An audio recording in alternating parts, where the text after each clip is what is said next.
It was early June of 2019 when I decided to take a solo road trip from Denver, Colorado to Portland, Oregon. I'd just finished my degree, and before starting a demanding new job, I wanted a few days alone, to clear my head and experience the freedom of the open road. I packed light, a duffel bag with clothes, a small cooler of snacks, and my camera. My Honda Civic, old but reliable, was loaded with maps, a spare tire, and a sense of optimism that felt almost naive in hindsight. The first day was perfect. The sky was a clear, brilliant blue, and the air smelled faintly of pine as I drove through mountain passes. The road stretched ahead like a ribbon, practically empty except for the occasional truck or RV. I stopped at small diners along the way, devouring pancakes and lukewarm coffee while chatting with waitresses who seemed more curious than anything else about a lone traveler.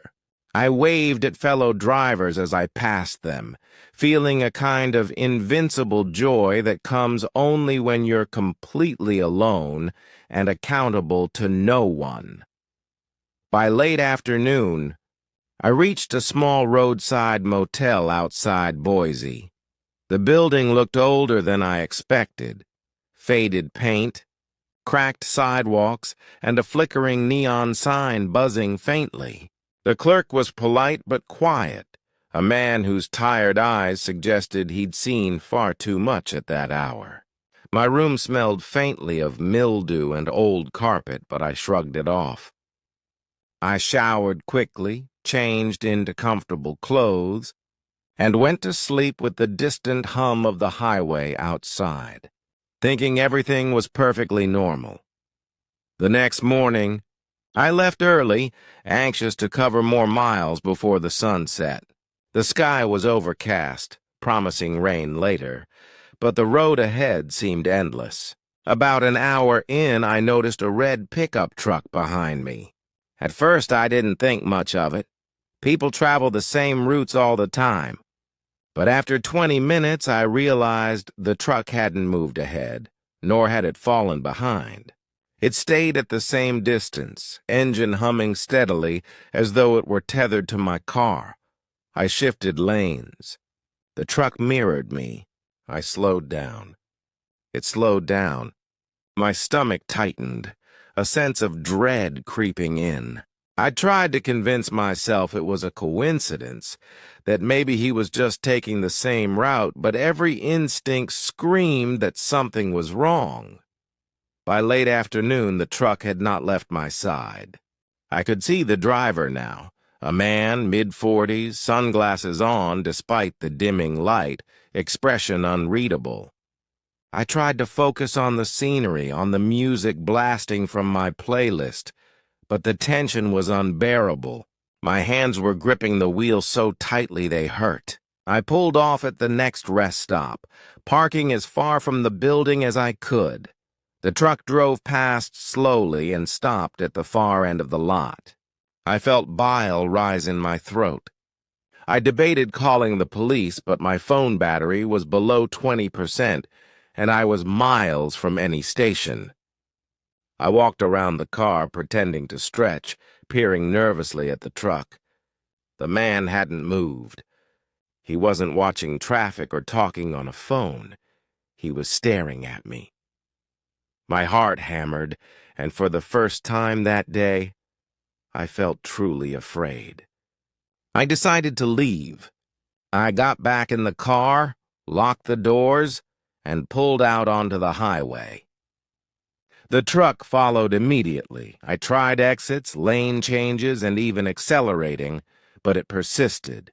Every time I glanced in the rearview mirror, the headlights were there, unwavering, patient. Hours passed like minutes, the sun dipping below the horizon, turning the sky a bruised purple. My exhaustion made every turn, every decision feel magnified. My mind spun through worst-case scenarios. What if he forced me off the road? What if he wasn't alone? At one point, I realized I needed gas. I pulled into a small station on the outskirts of a town, scanning the lot nervously. The station was nearly empty, just a lone attendant who barely looked up from his newspaper. I filled the tank quickly, checking the mirror every few seconds. When I looked up, the truck was still behind me, parked a distance away, engine off. My stomach sank. I debated making a scene, but I didn't want to attract attention or, worse, provoke him. I bought a bottle of water, got back in the car, and drove off. The truck followed. I kept my speed reasonable, obeying the law, but my mind raced, heart pounding so hard I thought he could hear it. Night fell completely. The roads were almost empty, and the only sound in the car was the soft hum of the engine and the faint rustle of wind outside. My hands ached from gripping the wheel. My mind replayed every possible escape route, every side road I knew. I realized that the nearest police station was still over an hour away. Then I saw it. A small gas station sign glowing faintly in the distance. Open 24 hours. Relief and fear collided. I turned sharply toward it, headlights piercing the darkness. The truck slowed at the intersection, then accelerated and vanished into the night. My body relaxed slightly, but my nerves remained raw. I parked in front of the station, heart hammering, hands trembling. An officer came out and listened calmly as I recounted every detail. Cameras nearby hadn't captured the license plate clearly. Whoever that man was, he vanished into the night before any authorities could identify him. I spent the night in a motel nearby, too exhausted and too shaken to drive further. Sleep came fitfully, nightmares filled with red trucks and endless highways. For the remainder of the trip, I drove only in daylight, constantly checking mirrors, hyper-aware of every vehicle behind me. Every time I hear a car behind me now, even years later, my heart still skips a beat. That road trip, which I had imagined as a liberating adventure, became a lesson in vigilance, trust in instincts, and the quiet, patient nature of real danger. The man in the red truck could have followed me anywhere, yet he vanished as suddenly as he appeared, leaving only fear and uncertainty in his wake. I still replay those miles in my mind. The endless highway stretching into darkness, the headlights behind me, and the suffocating, unshakable feeling that I was being watched. Freedom, I learned, is a fragile thing, and sometimes it's easier to lose it than you think. Even now, every time I plan a long drive, I check my mirrors obsessively, lock the doors instinctively, and remind myself that not all danger is obvious. Some of it sits quietly, waits patiently, and appears only when you least expect it. In 2020, I was working night shifts at a hospital in a town about 30 miles away from my home. The drive back each night was always long, quiet, and mostly uneventful. The highway was a stretch of asphalt cutting through open fields, lined with faintly glowing reflective markers and occasional clusters of trees. I drove it hundreds of times, headlights piercing the darkness, coffee in hand, music low. The night was monotonous, but I liked the solitude. It helped me process the day's chaos and clear my mind before collapsing into sleep. But that October night was different. The wind was stronger than usual, carrying the sharp smell of rain and wet leaves. Storm clouds loomed overhead, and the rain began as a drizzle, tapping lightly on the windshield, then quickly intensified into sheets that blurred the road ahead.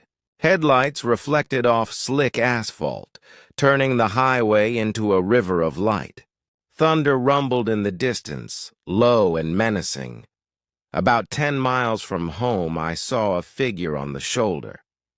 A man, drenched, is carrying a large duffel bag slung over his shoulder. At first, I assumed he had car trouble, a common enough occurrence on this stretch of road, but something was unsettling in the way he waved, almost frantically, as if pleading for attention. "Can you give me a ride?" he shouted over the wind and rain. His voice trembled slightly, but there was an edge to it, sharp and anxious. "My car broke down a few miles back." I froze, heart pounding. My instincts screamed not to stop. I'd read stories, heard warnings countless times, the dangers of picking up strangers on isolated highways, and yet a part of me felt the pull to help. Another instinct, a darker, more primal one, whispered that stopping could be a mistake. "I'm sorry I can't," I said, keeping my voice calm, trying to sound harmless. "There's a gas station up ahead. I can call someone for you." He took a step closer, wet hair plastered to his face. His eyes darted toward the back seat. Too quick, too sharp. My stomach dropped. Something about his movement felt wrong, deliberate. My grip on the steering wheel tightened. I said no. I muttered, more firmly this time, and slammed the accelerator. The tires hissed on the wet asphalt. For a moment, I thought he might step back. He didn't. He ran alongside the car for several terrifying seconds, his soaked clothes clinging to him, the duffel bag bouncing with each step. Then he stopped, raising his hands as if to signal surrender, and vanished into the darkness of the roadside trees. I didn't look back. I didn't breathe properly. The only sound was the rain pounding on the roof and windshield, each drop a relentless percussion matching the hammering of my heart. Every mile seemed to stretch, every turn of the wheel a challenge.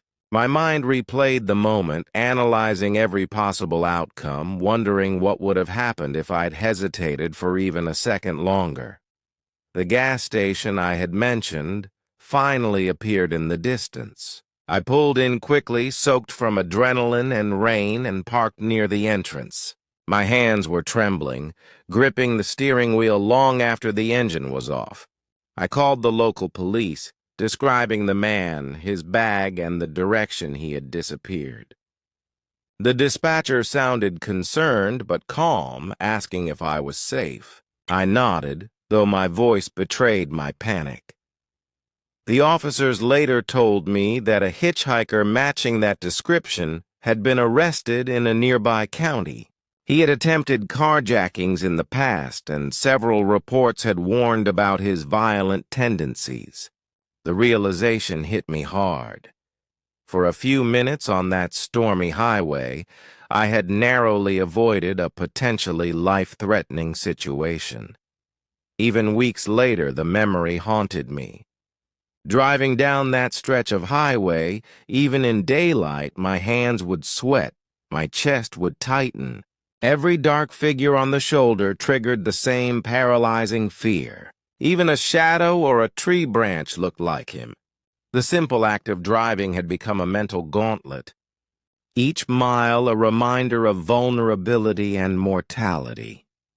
I replayed every detail. The rain, the way the headlights glinted off his wet hair, the duffel bag that seemed unnaturally heavy, his sharp, darting eyes, and that precise, almost predatory pace he had when running alongside the car. The memory is vivid to this day, like a recording etched into my mind. I've never picked up a stranger on the road since. Even now, if I see someone walking along an isolated highway, my chest tightens. My mind races, and I instinctively check my mirrors. The night taught me the most terrifying lesson of all. Danger doesn't always announce itself loudly. Sometimes it hides in plain sight, looking vulnerable, desperate, even innocent. It waits for a moment of hesitation, a split second of compassion, and can turn that choice against you. The man on that highway could have ended my story in a dozen ways. I wasn't lucky, not exactly. I was alert, cautious, and perhaps just barely lucky enough to act in time. Even now I think about that night when I drive alone. The dark stretch of road, the pounding rain, the relentless sound of tires on wet asphalt, the figure running alongside my car. It all comes back with an almost cinematic clarity. It's a reminder that the world contains real human danger, often disguised as normalcy. That night changed the way I travel forever.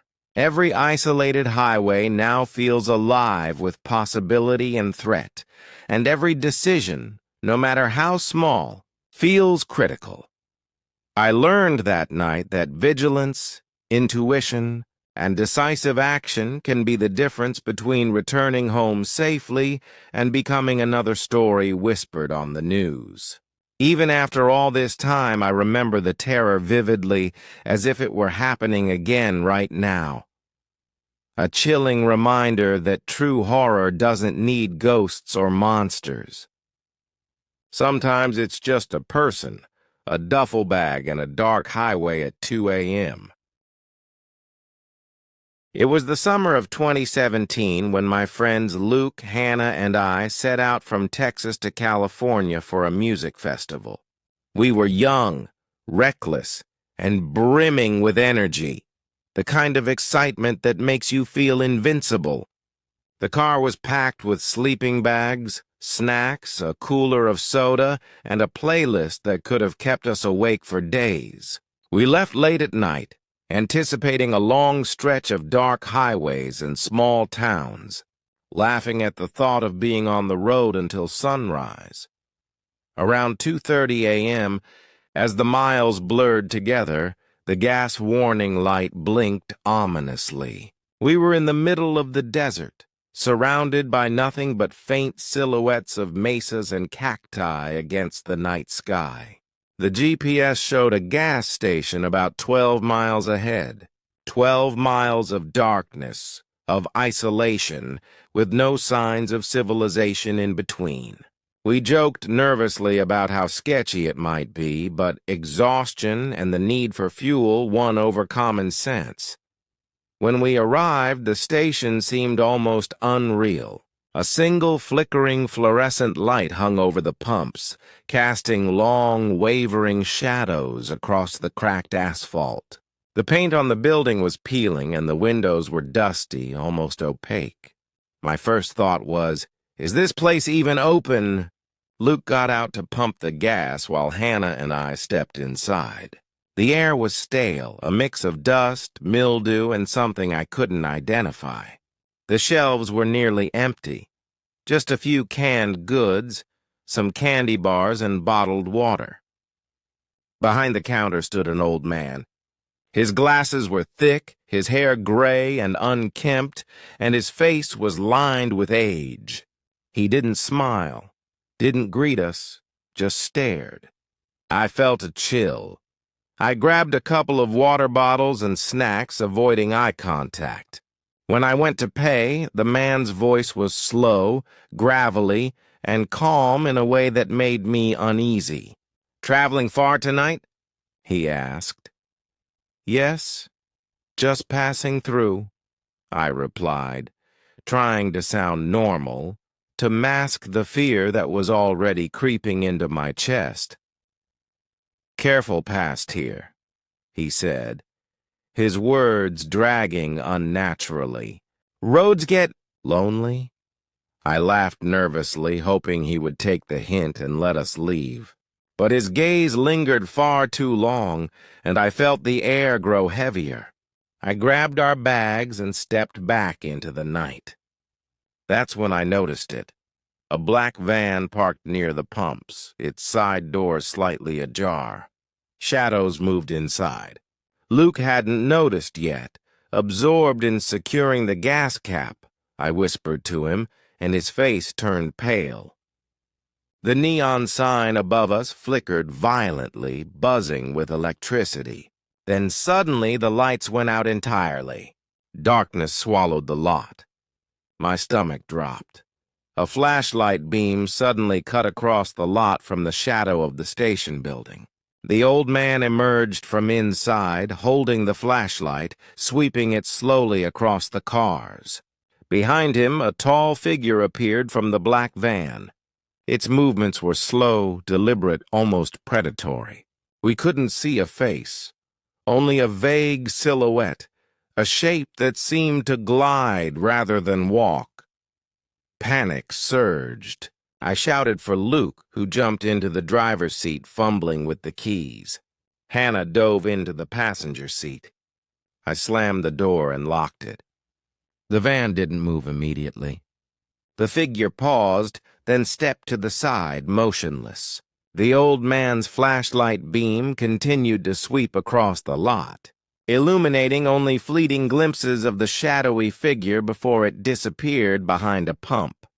Luke slammed the gear into drive, tires squealing on the cracked asphalt, and we shot forward, gravel spraying, adrenaline pumping. In the rearview mirror, I saw the beam of the flashlight wave frantically before vanishing into the darkness. My hands shook violently on the wheel, and my chest felt tight, like someone was pressing on it from the inside. The next few miles were a blur. We didn't speak, not even a word. Every shadow on the roadside made me flinch. Every coyote or roadside sign triggering a wave of terror. Eventually, the distant glow of a 24-hour diner appeared. We pulled in, gasping, shaking, hands trembling as we recounted what had just happened.